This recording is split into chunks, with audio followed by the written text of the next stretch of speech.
Pasar efek diguncang penurunan harga saham pada Selasa 18 Maret 2025. Indeks harga saham gabungan atau IHSG anjlok hingga 6,12% pada penutupan perdagangan sesi pertama. Sebelumnya, pada sesi pertama, IHSG melemah menjadi 395,7 poin atau 6,12% ke level 6.076,8. Indeks LQ45 juga melemah 38,27 poin atau 5,25% ke posisi 691,08. Akibatnya, trading halt pun diberlakukan Bursa Efek Indonesia atau BEI usai IHSG turun lebih dari 5%. Sebagai informasi, trading halt merupakan penghentian sementara perdagangan saham jika IHSG turun lebih dari 5%. Dan apabila penurunan berlanjut hingga lebih dari 10%, BEI dapat memperpanjang trading halt dengan 30 menit tambahan. Namun, dalam kondisi ekstrim, jika IHSG turun lebih dari 15%, maka BEI dapat menghentikan perdagangan sepenuhnya atau trading suspend. Lantas, apa penyebab IHSG anjlok hari ini?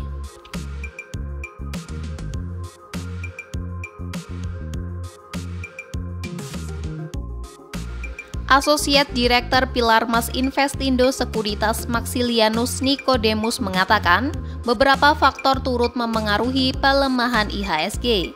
Salah satunya adalah ketidakpastian global. Ketegangan geopolitik yang terus berlanjut seperti eskalasi konflik antara Rusia dan Ukraina serta kebijakan tarif balasan Uni Eropa terhadap Amerika Serikat terus menekan sentimen investor. Sementara dari sisi ekonomi, kekhawatiran resesi di AS turut berdampak pada pasar saham global termasuk Indonesia. Akibatnya, investor cenderung akan berhati-hati dan mengalihkan portofolio mereka ke aset yang lebih aman.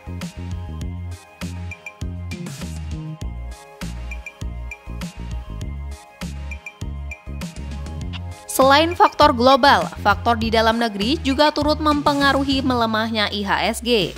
Kondisi fiskal yang memburuk menjadi perhatian utama pelaku pasar.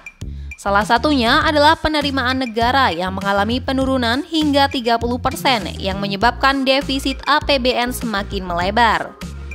Penurunan pendapatan negara juga dapat dilihat dari penerimaan pajak domestik yang turun hingga 30,19% menjadi 269 triliun. Sementara di sisi lain, belanja negara mengalami kontraksi 7% dan utang pemerintah melonjak hingga 44,77%.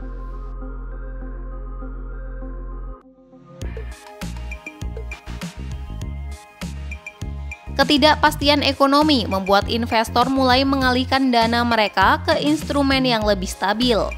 Sebab saham menjadi kurang menarik karena volatilitas yang tinggi. Dan sebaliknya, obligasi malah menawarkan imbal hasil yang lebih stabil.